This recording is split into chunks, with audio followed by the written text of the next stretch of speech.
Hello, everybody, and welcome to Charts with Dan. This week, we are going to look beyond 2020 because the box office is pretty much a wasteland for the rest of the year, and we're going to look into 2021. And if you thought that the scheduling issues were going to be done after the end of this year, I think you're in for a big surprise. We're going to look at just how much things are stacking up as we go into next year, what things might move. There's already a big title reportedly on the block to go to streaming. But before we do any of that, I wanted to take a moment to acknowledge the passing of someone who occupies a very unique corner in pop culture and really culture, because Star Wars is something that has passed from pop culture into being a cultural phenomenon.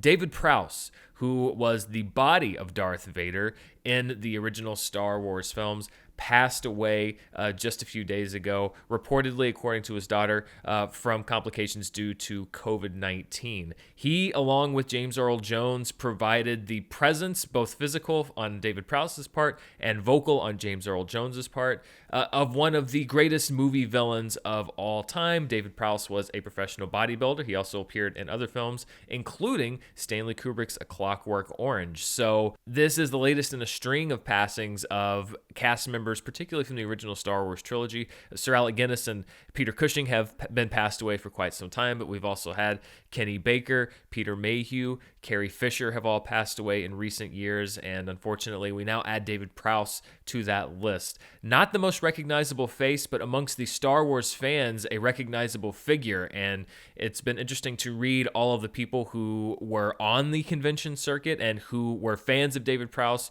who had visited with him as he made the rounds as being part of this phenomenon. And it seemed like he was very proud of his role, very proud of his part in the franchise, always eager to meet fans. And so always sad to hear that anyone has passed away, particularly due to this pandemic that continues to rage around the world. But condolences to David Prowse's family and to his friends and fans around the world. Moving ahead to the box office this past weekend, and it's a mixed bag because this was certainly the best box office weekend that we've seen in many, many weeks. However, this was also the Thanksgiving weekend box office. This is usually a massive weekend for the exhibition industry. Certainly when this all started several months ago, there were many hopes, and I think people had hoped that really the box office was going to be back by the end of the summer, but certainly that the box office was going to be in full swing going into the holiday season. We're not at that point yet. There was a major film that made its debut this past weekend, and that is The Croods: A New Age, which topped the 3-day box office here at $9.7 million. It banked about $15 million, maybe a little bit north of that, over the 5-day Thanksgiving weekend. So we are in the era of sliding scales. That is certainly a pretty good number for this kind of box office, but the fact is this is a heinously huge drop from what we're usually seeing. The Croods: A New Age also is part of that shorter exhibition window that we're seeing, so it's going to be hitting premium video on demand very soon. Part of the deal that's been worked out with many theater chains, basically the major ones, excluding Regal here in the United States and also others around the world. So look for The Croods: A New Age on premium video on demand in a matter of weeks.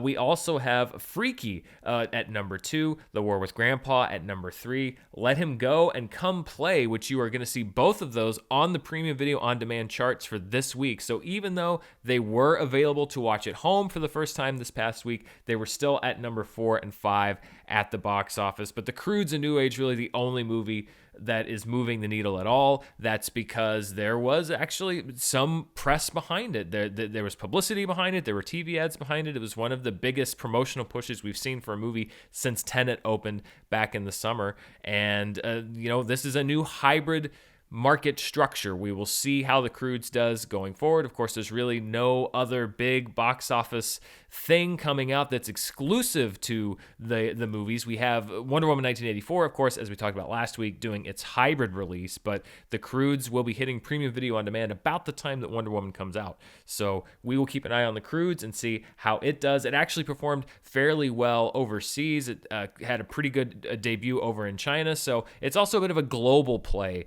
for that film, as well as this experimentation with the hybrid theatrical premium video on demand model on that shortened theatrical window. Let's look at what the 2020 box office looks like domestically, and really no change. And there's not going to be any change for quite some time. The top 10 is the same top 10 that it's been for many, many weeks. We will track the Croods and see how it does. If it does play very well over the next few weeks, we could see it sneak in there and come in there at that number 10 spot. We'll also be looking at Wonder Woman 1984, if it can jump into that spot. But this is by and large going to be your top 10 domestically for the 2020 box office. The worldwide box office, however, we saw one movement, which is My People, My Homeland, which is a Chinese film, actually vaults over Bad Boys for Life. It is now the number 2 highest grossing film worldwide at the box office in 2020. So positions 1 and 2 are now officially held by movies that came out in China. Bad Boys for Life dropped down to number 3. Tenet remains there at number 4. That's about where it's going to stay. It's going to stay at that position, and it's not making huge grosses now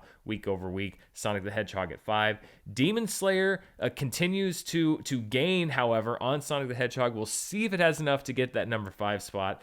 Doolittle at 7. Jiangjia at 8. Birds of Prey at 9. And Sacrifice at 10. I want to talk a little bit about Demon Slayer, and we talked about how well it was doing a few weeks ago, and I've mentioned it since, but it's actually continuing to make big waves on the all-time Japanese box office top 10. As a matter of fact, just recently, it passed Titanic to become the second highest grossing film of all time in Japan. It has now vaulted over Your Name, Frozen, and Titanic. It occupies the number 2 spot. Spirited Away is now the only film that remains in its way. There's still a bit of a mountain to climb there, but it continues to produce. It continues to draw in big grosses in Japan. So now it really is. It's kind of an Avengers Endgame-esque waiting game to see if it is going to crawl its way across that number 1 line and unseat Spirited Away as the highest grosser in Japan. But it just goes to show you the difference in regions, the difference in countries, the difference in protocols, the difference in so many different things.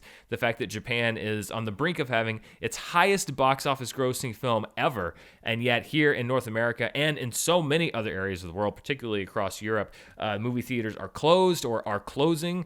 Germany has announced that they're going to keep their theaters closed for a few more weeks. The UK has announced that they're going to be able to open some of their theaters, but with restrictions. Of course, here in the United States, things are rapidly deteriorating. So what theaters are open now, we will see how long they stay open. So it's kind of gone from we're all in the same boat to everybody's in a bunch of different boats, and some of them are sinking faster than others. I don't know what to say at this point other than strap in, because we still have a long road ahead of us. And one symptom of that is the fact that there is a big film that was actually supposed to have come out right around this time this year that is now reportedly on the market, potentially for either a streaming deal or a theatrical streaming hybrid release, and that is Godzilla vs. Kong from Warner Brothers and Legendary. This movie was delayed a couple of times, was supposed to come out in November, does have a release date set for next year, but there have been reports, and these are not official reports from the studio, but reports that there have been offers made from Netflix and other streamers to purchase this film for a streaming debut. There have been other rumors that Warner Brothers may be pursuing the streaming theatrical hybrid that they are doing for Wonder Woman 1984. As a matter of fact, there was one story that I was reading that said that because they are different divisions within the same company, that HBO Max could pay Warner Brothers for the film, or other divisions of Warner Media could pay Warner Brothers for the film, so that technically Warner Brothers would make their money back on Godzilla vs. Kong, even though that money you'd be robbing Peter to pay Paul. But as far as the balance sheets go, you could potentially be making money here as an investment in a different department. No solid word yet on what is going to happen with Godzilla vs. Kong. This is all rumor, although it is heating up. The rumor mill is very much heating up as far as what is going to happen. But I think it is a symptom of something that is coming down the line, which is we've been so focused on what's happening in 2020, what's going to happen this year, what's going to happen to the box office, that I think that a lot of studios are now turning to 2021 out of necessity, because there's really not much left in the theatrical market here in 2020. And I think they're saying that we are facing a huge logjam of releases in 2021. And some may say it's an embarrassment of riches. Obviously, if the vaccines are distributed and effective and taken by enough people so that we can establish immunity and so that life can begin to return to normal, it would be great to have a bunch of movies that are at the theaters. But at the same time, there's only so many movies that people can go see in any given month or week at some point. So I decided to go through and look at the 2021 release schedule. This is weighted heavily towards franchise films, big banner films. This is not to include some other titles that I'll mention here in a second, but let's just run down kind of a greatest hits list of what is currently scheduled to be released theatrically in 2021. As I mentioned last week, pretty much everybody's cleared out of January. So the biggest release that is on the schedule right now for 2021 for February 12th is The King's Man. Don't be shocked if that moves, but right now that's scheduled for February 12th. But things really start heating up in March. Tom and Jerry on March 5th, Raya and the Last Dragon, which is from Disney, on March 12th. Then you have Morbius from Sony on March 19th. March 26th, you got the Boss Baby Family Business. So you have a big studio release, and not just big studio, but fairly big budget release every weekend right now scheduled for March. Then you go to April. April 2nd, 2 films right now on the schedule. No Time to Die, the latest James Bond film, Peter Rabbit 2, The Runaway, which just moved to that date. So 2 big studio films, although No Time to Die obviously bigger, scheduled for April 2nd. On April 9th, you have Bob's Burgers, the movie coming from Fox, but Disney Fox. Then on April 23rd, A Quiet Place Part 2 is scheduled. That was obviously over a year since it was original date. On May 7th, you have Black Widow on the schedule. May 21st, Godzilla vs. Kong right now on the schedule. But that same week, you also have Spiral, the latest film in the Saw franchise. And then the week after that, you have both Cruella from Disney. Reports have been that Disney may be considering shifting a lot of their theatrical films to Disney+. Will that happen? We'll see. And then the 9th Fast and the Furious movie scheduled for May 28th that same week. Then let's get into the summer because things only get crazier from there. June 4th, you have the 3rd film in the Conjuring series, The Conjuring, The Devil Made Me Do It. The next week, Ghostbusters Afterlife. The next week, you have 2 films. You have In the Heights, which is rescheduled, and then you have Luca, which is the next Pixar film. Soul didn't even make it to theaters. Onward had its run cut drastically by what happened, so Luca is scheduled for the 18th. The next week, you have Venom, Let There Be Carnage, and then the week after that, you have 2 films, Top Gun Maverick and Minions, The Rise of Gru, that are currently scheduled for July. The next week, you have Shang-Chi and the Legend of the Ten Rings with the MCU and the Forever Purge. The week after that, you have the Uncharted movie, if it in fact exists and is going to come out. And then you also have that same week, Space Jam: A New Legacy, scheduled to come out. And then 2 weeks after that, Jungle Cruise with Emily Blunt and The Rock, which was rescheduled from this year. Then the next week, you have The Suicide Squad and Hotel Transylvania 4. Don't Breathe 2 for the 13th. Then on the 20th, The Hitman's Wife's Bodyguard and Paw Patrol the movie. Then on the 27th, you have Candyman. There we're done with the season, with the summer box office season, and there's a little bit of a breather month. There's not a huge movie right now scheduled to come out in September. Might that be where somebody wants to schedule something? I don't know, because take a deep breath, because then we get into the end of the year. On October 1st, Dune, rescheduled from this year. On the 8th, Addams Family 2, an animated film. On the 15th, 2 movies scheduled. Halloween Kills, bumped from this year. The Last Duel from Ridley Scott, bumped from this year. Ridley Scott actually has another movie called Gucci on the schedule for next year, like a couple months later. So who knows if that's going to stay. Then on the 5th, we have Eternals, another MCU film. On the 19th, the next Mission Impossible movie. On December 10th, West Side Story. On the 17th, the untitled Spider-Man sequel from the MCU. The 22nd, we have 2 films, The Matrix 4 and Sing 2, currently scheduled. And by the way, like I said, that factors heavily towards franchise films. There are some other movies that I didn't even mention. There's The Many Saints of Newark, which is the Sopranos prequel movie that's currently on the schedule. Last Night in Soho, Edgar Wright's new movie. There's a movie called The Asset, which is directed by Martin Campbell, that stars Michael Keaton and Samuel L. Jackson, that is currently on the schedule. Infinite, a movie from Antoine Fuqua with Mark Wahlberg and Chiwetel Ejiofor, is on the schedule. M. Night Shyamalan's new film, Old, is currently on the schedule. Deep Water, which is an Adrian Lyne film starring Ben Affleck, currently on the schedule. The Aretha Franklin biopic Respect, which was set for January, is still on the schedule for later in the year. There's a Jackass movie on the schedule. Baz Luhrmann's Elvis biopic is on the schedule. Clifford the Big Red Dog, which we just got our first look at this past weekend, is on the schedule. Encanto, which is from Walt Disney Animation, is on the schedule. As I mentioned, Ridley Scott's Gucci, starring Lady Gaga and Adam Driver, is on the schedule. Damien Chazelle's Babylon, starring Brad Pitt and Emma Stone, is on the schedule. And there are others that I didn't even put here. 2021 is ridiculously overstuffed, and there is no possible way that all of these movies are going to be making their debut theatrically next year. It's just not going to happen, particularly as people are, number one, far more used to watching things from home than they were before this pandemic, and number two, in many cases, not able to spend the amount of money to go to the movies as they might have, not to mention the potential reticence on some people who may fear that there are some lingering effects or some lingering risk to going to theaters. So 2020, no question about it, is changing the way that the movie business is done, because theaters have had to think on their feet. They've had to come up with new strategies. Oftentimes, in the case of studios, they have, with Universal and the whole Trolls World Tour debacle, they have pissed off theater chains, and there's been threats of boycott. This year is where the change began, but I really do think that 2021 is where we are going to see a lot of these things start to cement, and we're going to get a real good look at what the actual future of exhibition is going to be. Is it going to be the hybrid release? Is it going to be pulling things from theaters altogether and putting them on streaming platforms? I don't know yet, but what I do know is that there is way too much product in the marketplace currently in 2021 for it all to succeed solely in the theatrical exhibition marketplace. A lot of these movies are going to go elsewhere. The big question is where they're going and how that's going to go over. This is going to be a very interesting story to track as, again, hopefully the vaccines take effect and the health crisis diminishes. The big story is going to be what is left of exhibition theatrically and how are people going to see movies? Because the changes that we see in the next 18 to 24 months are very likely going to be the standards for the industry, potentially for decades to come.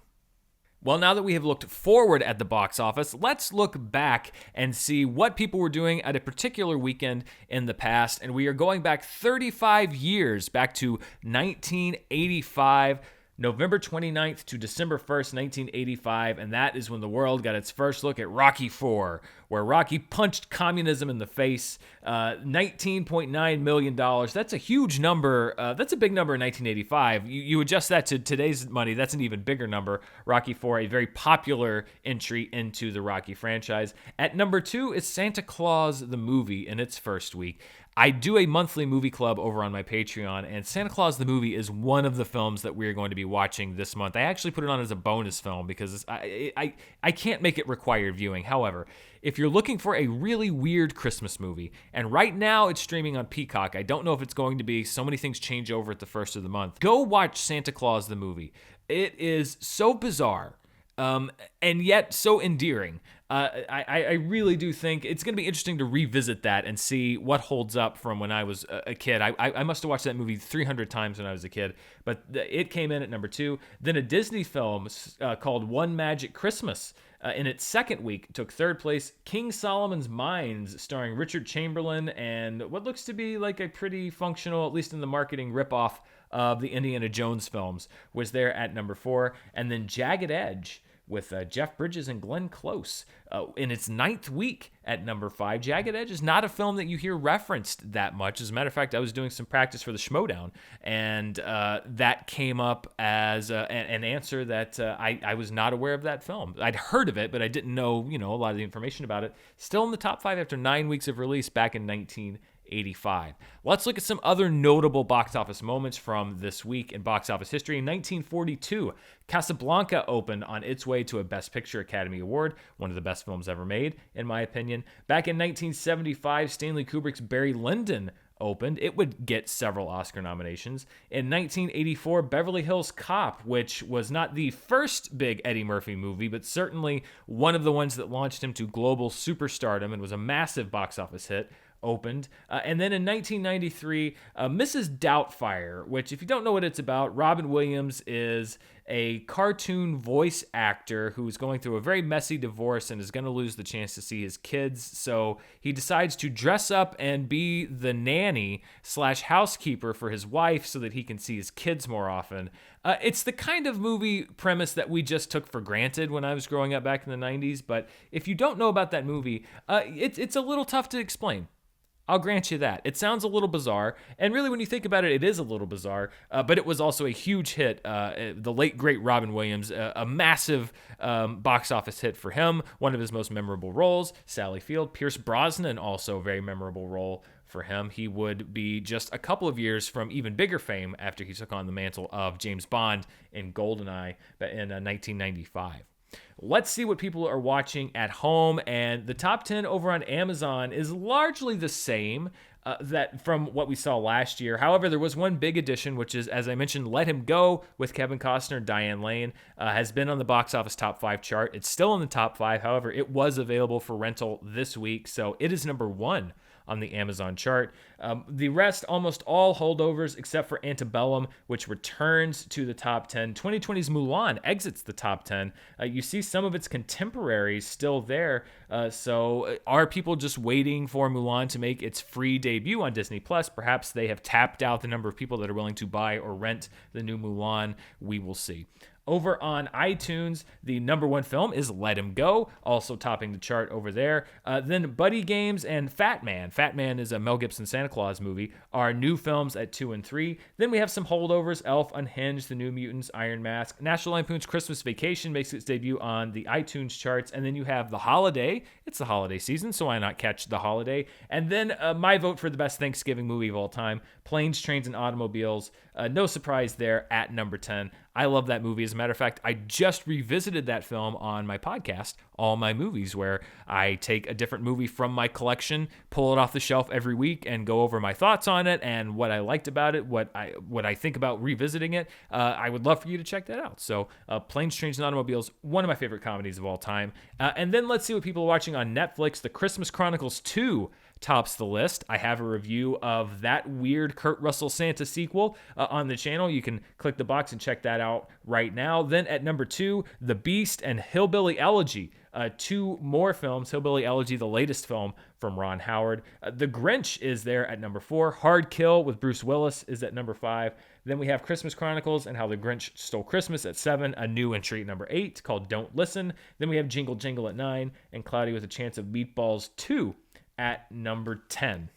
One last note before I wrap up. I was very, very sad to find out just last week that one of the most loyal and longtime fans of Screen Junkies when I was there, and really just an amazingly positive person, we knew him as Dizzle, took his own life last month. We had not heard this. This is something that had happened a few weeks ago that we just found out. And as I mentioned, it's really something I'm struggling to process, because if you were ever at any kind of a live event, Comic-Con, anything Screen Junkies related, where we were out and about, if Dizzle could be there, he was there. And he was so positive and so warm, so supportive and friendly. And it is hard to reconcile that with what happened. And for me, really, it's a reminder that you don't always know what's happening with somebody just from what you see on the outside. Oftentimes, they are struggling with many, many things behind closed doors. And I am so sad that Dizzle's positivity and just warm spirit are not with us anymore.